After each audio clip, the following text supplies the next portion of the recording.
Hey, good morning. This is Rob McCarthy with 101 Loan. I'm here today with my good friend Bernard Lauper with Risk Strategies. Bernard's the managing director over at Risk Strategies. And Bernard's been in the business a long time, 36 years. I thought I was in the business a long time, 30 years for me, 36 years for him. But he's looking a lot better than I am, that's for sure. If you don't know Bernard, Bernard is a expert in ultra high net worth clients. And he's really just an expert in anything that's risk management. Today, we're going to talk a few things about kind of what's going on in insurance, specifically related to the wine country, and some ways to prepare yourself for the fire season that's coming up.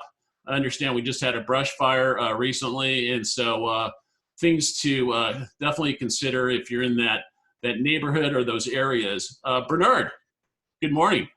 Good morning. Thanks for having me. Now, what you didn't tell people was I was 10 years old when I started the insurance business. I wish. It's fun. Well, for me, it's a fun topic. I hope we can shed some light on it. Yeah. So what are you seeing right now with home insurance, say in California? It's not good. In fact, as I call it, pretty ugly. Obviously, we're all familiar with the fact that in California, we've had these, multiple wine country fires. We had the mudslides down in the Santa Barbara area, but nationally, we've had floods, hurricanes, hailstorms, and internationally, insurance is all related.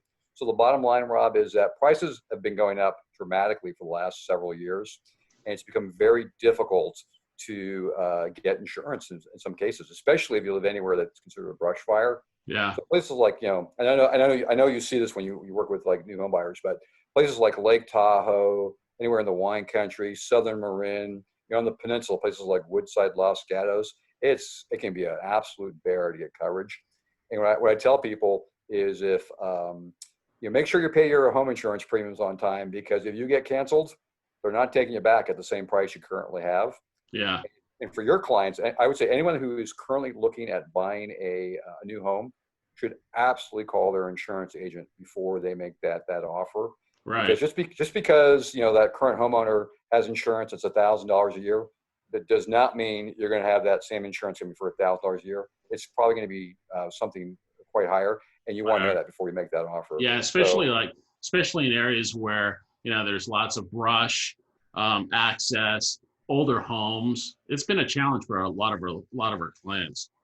Well, I mean, I'm sure you probably run into this, but the state of California has basically like a stop loss insurance program for people who just can't find insurance in the regular markets, right? And over the last few years, they've gotten very busy, and that's not a place you want to be. It's very expensive. The coverage is very poor.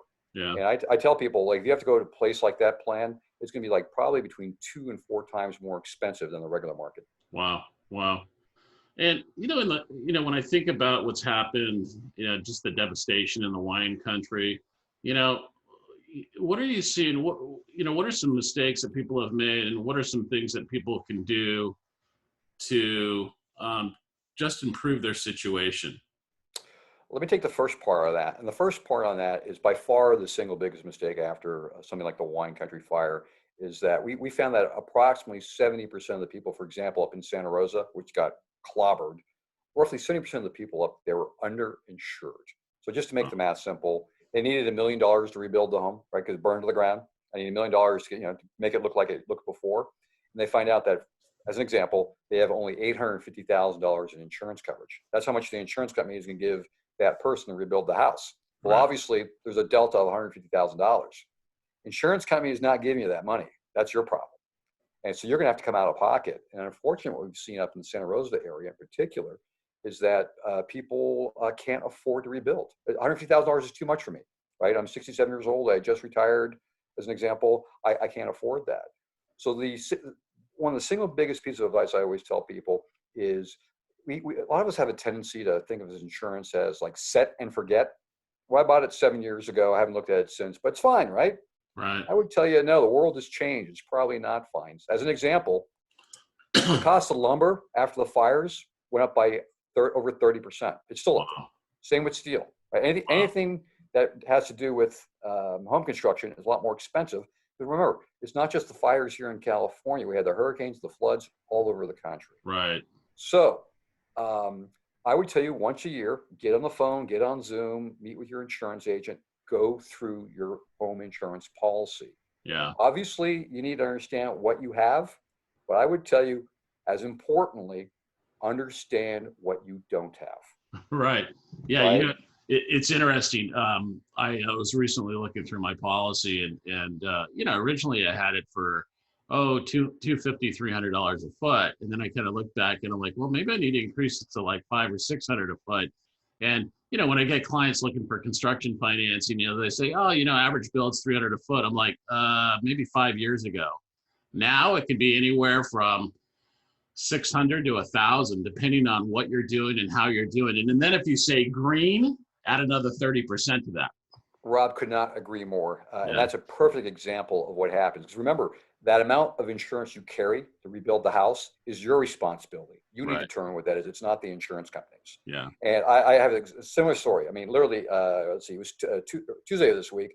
I looked at a gentleman's home and I figured out that the per square foot cost that he had on insurance was $350, and that he needed at least $700. Yeah. So in his situation, if the house had burned to the ground, he would have been out of pocket at least half of the cost to rebuild the home.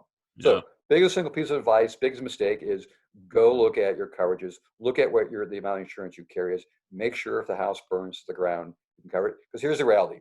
If the fence if the fence falls over in a high wind, you may not like it, but you can probably afford to figure out how to pay for that yourself. Sure. House burns to the ground, you probably cannot afford to pay for that yourself. Yeah.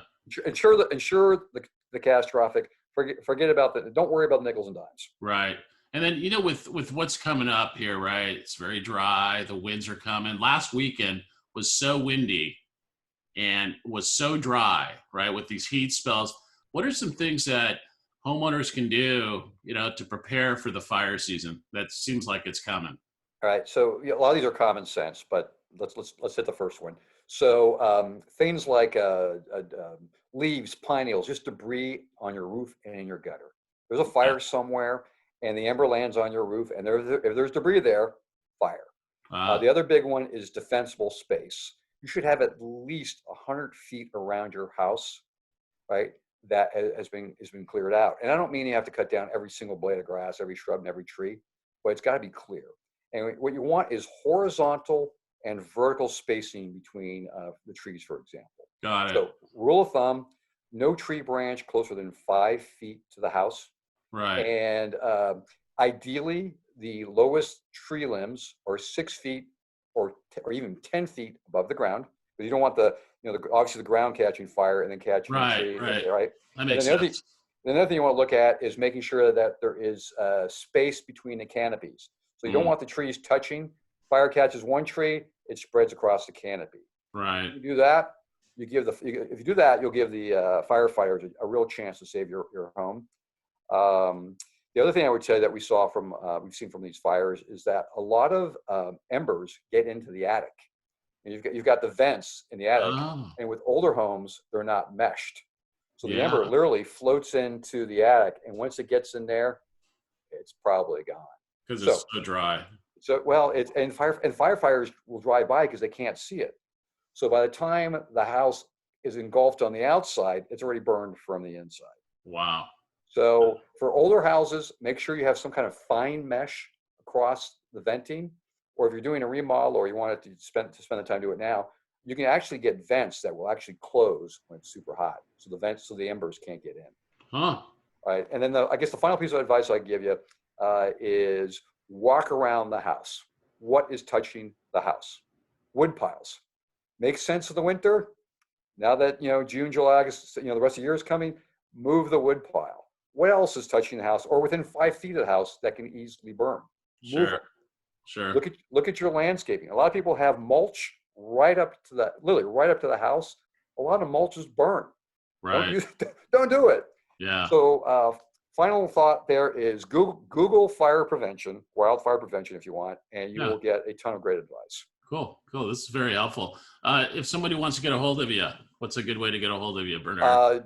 Best way is email, which is Bernard at actually, Bernard at McCorkle, MacCorkle.com. You can Google me. I will pop up and just Yeah. reach out to Well, me. I'll do a little post below when I post this with your contact information. And hey, thanks again for today. This is really helpful. We really appreciate your time as always. Rob, thanks for having me. Yeah. All right. Have a great day, buddy. All right, you too. Bye-bye. Yeah.